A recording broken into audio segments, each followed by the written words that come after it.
Odyssey, Book 23, read by Sam Sharp. And friends. And friends. Okay. The old woman laughed as she went upstairs to tell her mistress that her husband was home.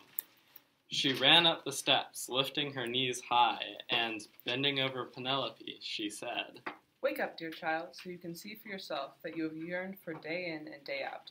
Odysseus has come home after all this time and has killed those men who tried to marry you, and who ravaged your house and bullied your son." And Penelope, alert now and wary. "Dear nurse, the gods have driven you crazy. The gods can make even the wise man, just as they often make the foolish wise. Now they have wrecked your usually sound mind. Why do you mock me in my sorrowful heart, waking me from sleep to tell me this nonsense? And such a sweet sleep. It sealed my eyelids. I haven't slept like that since the day Odysseus left for Ilion, that accursed city. Now go back down the hall, and if any of the others had told me this and wakened me from sleep, I would have sent her back with something to be sorry about. You can thank your old age for this at least." And Euryclea, the local nurse. "I'm not mocking you, child. Odysseus really is here. He's come home, just as I say.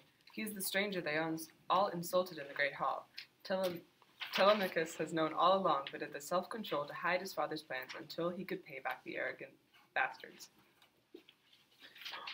Penelope felt a sudden pang of joy. She leapt from her bed and flung her arms around the old woman, and with tears in her eyes, she said to her, "Dear friend, nurse, if it is true, if he really has come back to his house, tell me how he laid his hands on the shameless suitors, one man alone against all of that mob."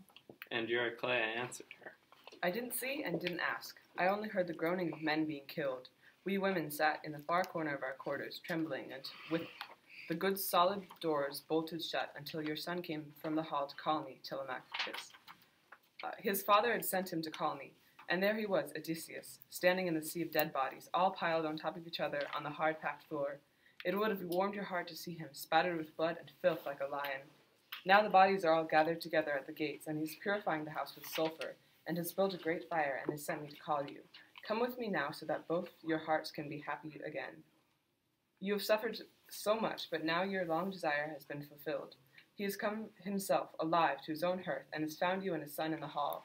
As for the suitors who did it wrong, he has taken his revenge on every last man." And Penelope, ever cautious, "Dear nurse, don't gloat over them yet. You know how welcome the sight of him would be to all of us, and especially to me, and the son he and I bore. But this story can't be true, not the way you tell it. One of the immortals must have killed the suitors, angry at their arrogance and evil deeds. They respected no man, good or bad, so their blind folly has killed them. But Odysseus is lost to us here, and gone forever." And Euryclea, the faithful nurse. "Child, how can you say this? Your husband is here and at his own fireside, and yet you are sure he will never come home. Always on guard, but here's something else, clear proof, the scar he got from the tusk of that boar. I noticed it when I was washing his feet and wanted to tell you, but he shrewdly clamped his hand on my mouth and wouldn't let me speak. Just come with me, and I will stake my life on it. If I am lying, you can torture me to death." Still wary, Penelope replied, "Dear nurse, it is hard for you to comprehend the ways of the eternal gods, wise as you are. Still, let us go to my son so that I may see him, the suitors dead, and the man who killed them." And Penelope descended the stairs, her heart in turmoil. Should she hold back and question her husband, or should she go up to him, embrace him, and kiss his hands and head? She entered the hall, crossing the stone threshold, and sat opposite Odysseus in the firelight beside the farther wall. He sat by a column, looking down, waiting to see if his incomparable wife would say anything to him when she saw him. She sat for a long time in silence, wondering. She would look at his face and see her husband, but then fail to know him in his dirty rags. Telemachus couldn't take it anymore. "Mother, how can you be so hard holding back like that? Why don't you sit next to father and talk to him, ask him things? No other woman would have the heart to stand off from her husband who has come back after 20 hard years to his country and home. but your heart is always colder than stone. And Penelope, cautious as ever. My child, I am lost in wonder and unable to speak or ask a question or look him in the eyes. If he really is Odysseus, come home, the two of us will be sure of each other. Very sure. There are secrets between us no one else knows. Odysseus, who has borne much, smiled, and his words flew to his son on wings. Telemachus, let your mother test me in our hall. She will soon see more clearly. Now, because I am dirty and wearing rags, she is not ready to acknowledge who I am. But you and I have to devise a plan. When someone kills just one man, even a man who has few to avenge him, he goes into exile, leaving country and kin. Well, we have killed a city of young men, the flower of Ithaca. Think about that. And Telemachus, in his clear-headed way. You should think about it, father. They say no man alive can match you for cunning. We'll follow you for all we're worth, and I don't think that we'll fail for lack of courage. And Odysseus, the master strategist. Well, this is what I think we should do. First, bathe yourselves and put on clean tunics, and tell the woman to choose their clothes well. Then have the singer pick up his lyre and lead everyone in a lively dance tune, loud and clear. Anyone who hears the sound, a passerby or neighbor, will think it's a wedding, and so word of the suitors' killing won't spread down through the town before we reach our woodland farm. Once there, we'll see what kind of luck the Olympian gives us. They did as they said. The men bathed and put on tunics, and the women dressed up. The godlike singer, sweeping his hollow lyre, put a song in their hearts and made their feet move.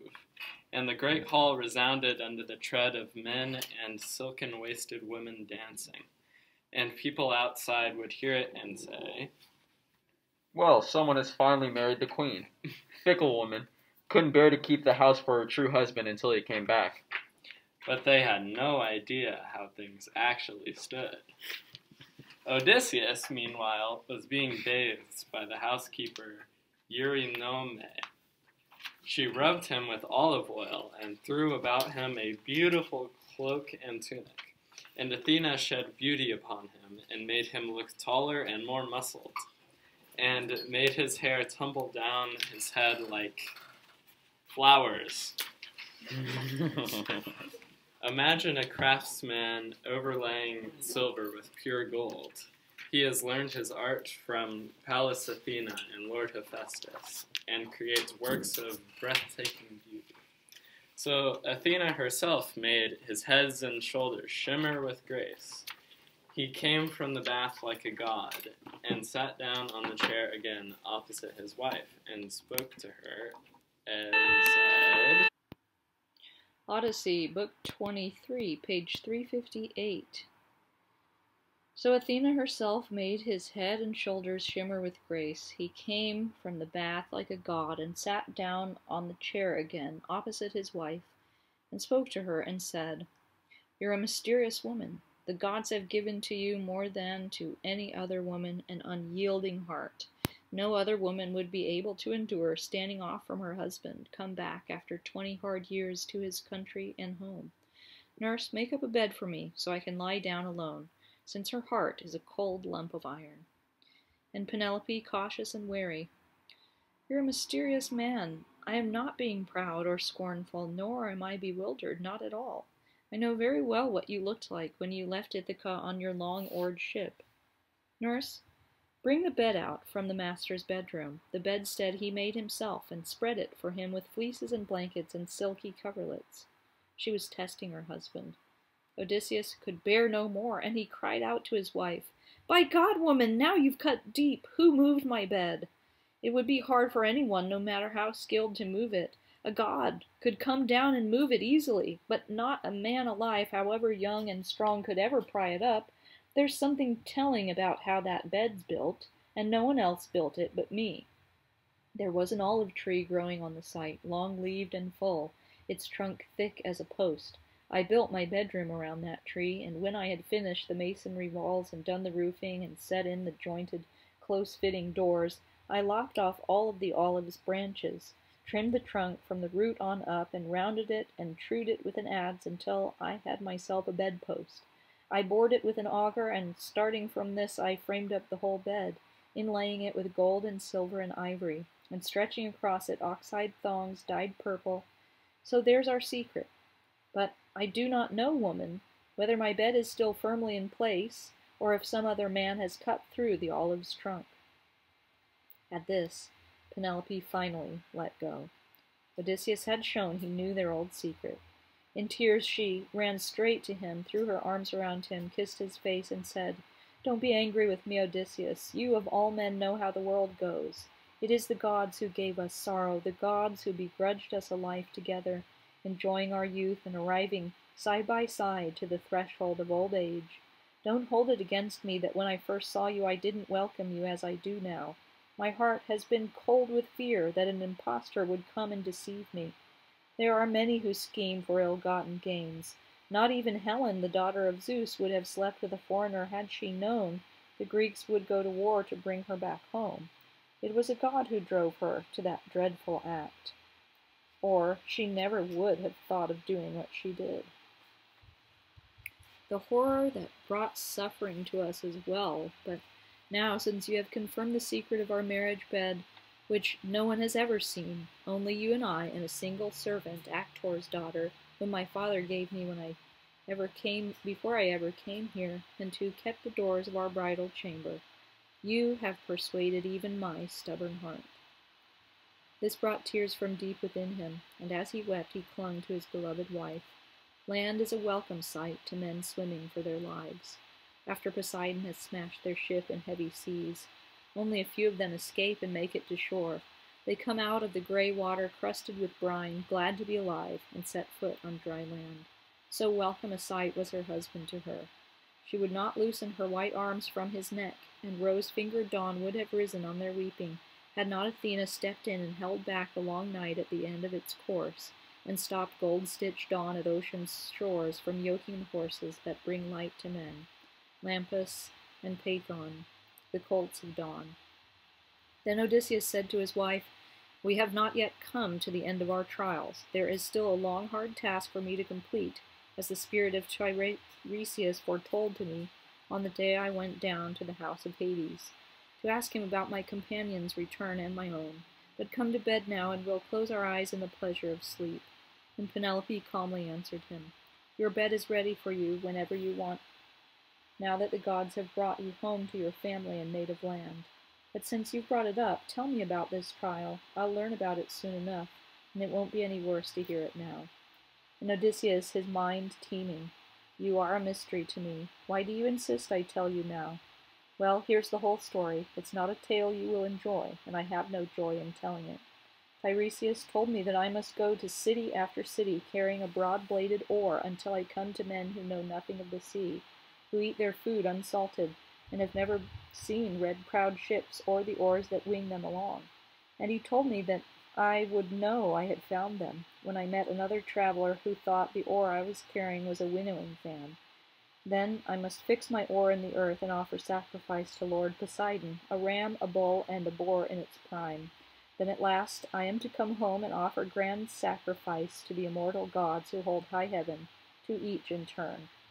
And death shall come to me from the sea, as gentle as this touch, and take me off when I am worn out in sleek old age, with my people prosperous around me. All this Tiresias said would come true." Then Penelope, watching him, answered, "If the gods are going to grant you a happy old age, there is hope your troubles will someday be over." While they spoke to one another, Eurynome and the nurse made the bed by torchlight, spreading it with soft coverlets. Then the old nurse went to her room to lie down, and Eurynome, who kept the bedroom, led the couple to their bed, lighting the way. When she had led them in, she withdrew, and they went with joy to their bed and to their rituals of old. Telemachus and his men stopped dancing, stopped the women's dance, and lay down to sleep in the shadowy halls. After Odysseus and Penelope had made sweet love, they took turns telling stories to each other. She told him all that she had to endure as the fair lady in the palace, looking upon the loathsome throng of suitors who used her as an excuse to kill many cattle, whole flocks of sheep, and to empty the cellar of much of its wine. Odysseus told her of all the suffering he had brought upon others, and of all the pain he endured himself, She loved listening to him, and did not fall asleep until he had told the whole tale. He began with how he overcame the Cicones, and then came to the land of the Lotus Eaters, and all that the Cyclops did, and how he paid him back for eating his comrades. Then how he came to Aeolus, who welcomed him and sent him on his way, but since it was not his destiny to return home then, the storm winds grabbed him and swept him off, groaning deeply over the teeming salt water. Then how he came to the Laestrygonians, who destroyed his ships and all their crews, leaving him with only one black tarred hull. Then all of Circe's tricks and wiles, and how he sailed to the dank house of Hades to consult the spirit of Theban Tiresias, and saw his old comrades there, and his aged mother who nursed him as a child. Then how he heard the sirens' eternal song, and came to the clashing rocks, and dread Charybdis and Scylla, whom no man had ever escaped before. Then how his crew killed the cattle of the sun, and how Zeus, the high lord of thunder, slivered his ship with lightning, and all his men went down, and he alone survived. And he told her how he came to Ogygia, the island of the nymph Calypso, who kept him there in her scalloped caves, yearning for him to be her husband, and how she took care of him and promised to make him immortal and ageless all his days, but did not persuade his heart in his breast. Then how he crawled out of the sea in Phaeacia, and how the Phaeacians honored him like a god, and sent him on a ship to his own native land with gifts of bronze and clothing and gold. He told the story all the way through, and then sleep, which slackens our bodies, fell upon him, and released him from care. The gray-eyed one knew what to do next. When she felt that Odysseus was satisfied with sleep and with lying next to his wife, she roused the slumbering golden dawn who climbed from ocean with light for the world. Odysseus got up from his rose-shadowed bed and turned to Penelope with these instructions. My wife, we've had our fill of trials now. You here weeping over all the troubles my absence caused, and I bound by Zeus to suffer far from home, the home I yearn for. Now that we have both come to the bed we have long desired, you must take charge of all that is mine in the house, while I see to the replenishing of the flocks and herds the insolent suitors have depleted. I'll get some back on raids, some as tribute, until the pens are full again. But now I want you to know I'm going to our farm to see my father, who has suffered terribly on my account. You don't need me to tell you that when the sun rises the news will spread that I have killed the suitors in our hall. So go upstairs with your women and sit quietly. Don't look outside or speak to anyone. Odysseus spoke and put on his beautiful armor. He woke Telemachus and the cowherd and swineherd, and had them arm also. They strapped on their bronze, opened the doors, and went out, Odysseus leading the way. It was light by now, but Athena hid them in darkness, and spirited them out of the city.